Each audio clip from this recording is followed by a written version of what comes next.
పూజకి స్వాగతం. పూజ గదిలో దేవుణ్ణి ఎలా పెట్టుకోవాలి అని అంటే చూడండి, చాలా మందికి డౌట్. అంటే ఎవరెవరిని పెట్టుకోవాలి, ఎలా పెట్టుకోవాలి అన్న ఆలోచనలు చాలా మందికి వస్తున్నాయి.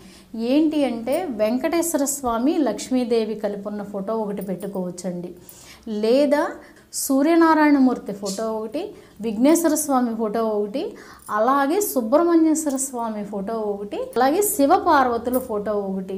ఇంకొకటి ఏంటంటే రామచంద్రమూర్తి పట్టాభిషేకం చేయించుకుంటున్న ఫోటో ఒకటి. ఈ ఫోటోలు గనక మీ దేవుడి మందిరంలో ఉంటే, అంటే ముక్కోటి దేవతలు కూడా మన ఇంటి దేవుడి మందిరంలో కొలువై ఉన్నట్టే లెక్క.